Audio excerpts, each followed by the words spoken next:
Madame, Monsieur, bonjour, très heureuse de vous retrouver pour démarrer ensemble cette nouvelle semaine d'actualité juridique. On jette un œil sur les titres de ce lundi 27 février. Majoration de taxes d'habitation, affecter son solde de taxes d'apprentissage et l'amortisseur électricité bonifié pour les TPE.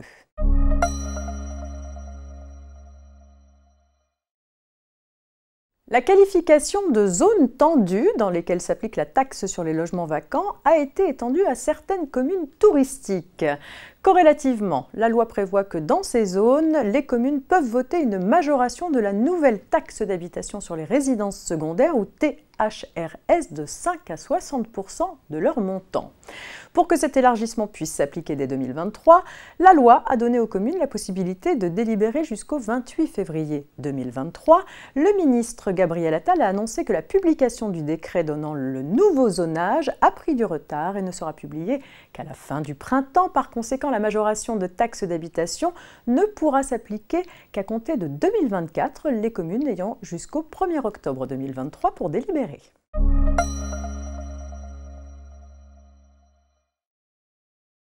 Si l'on accepte l'Alsace-Moselle, la taxe d'apprentissage est de 0,68%.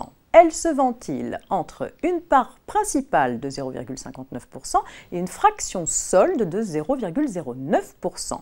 La part principale est déclarée en DSN et versée aux URSSAF aux échéances des cotisations de sécurité sociale.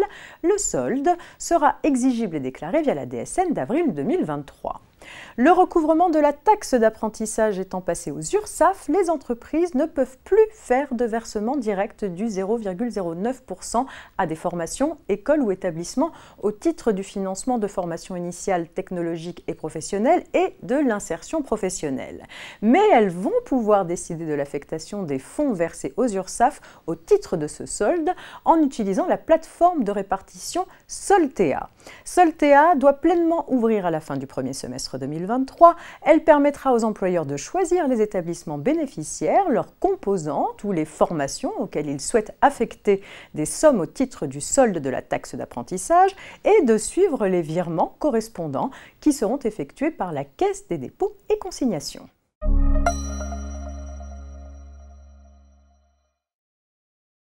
Depuis le 1er janvier 2023, les TPE ne pouvant profiter du bouclier tarifaire bénéficient de la prise en charge par l'État d'une partie de leur facture d'électricité. Les modalités d'application de cet amortisseur électricité ont été quelque peu modifiées en faveur de certaines TPE. Cela concerne celles qui ont signé ou renouvelé en 2022 un contrat de fourniture d'électricité pour 2023 dont le prix de la part variable de l'électricité excède 280 € par mégawattheure en moyenne annuelle. Pour ces TPE, l'amortisseur bonifié doit permettre de réduire le prix annuel moyen de l'électricité à 230 € par mégawattheure sur la totalité des volumes d'électricité consommés.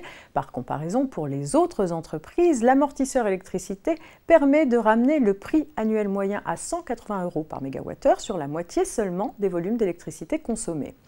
Par ailleurs, dans la version bonifiée de l'amortisseur électricité, la réduction du prix unitaire est plafonnée sur la totalité de la consommation à 1 500 € par mégawattheure contre 160 € par mégawattheure dans la version initiale du dispositif.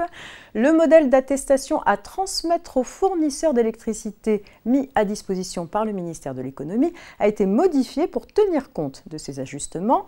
Une aide supplémentaire est enfin créée pour les TPE afin de leur assurer à toute une limitation du prix moyen de leur fourniture d'électricité sur l'année 2023 à 230 € par mégawattheure. Cette nouvelle aide est versée par l'intermédiaire des fournisseurs d'électricité qui en avancent le montant à leurs clients sous forme de réduction de prix. C'est la fin de ce JT. Excellent début de semaine à toutes et à tous. À demain.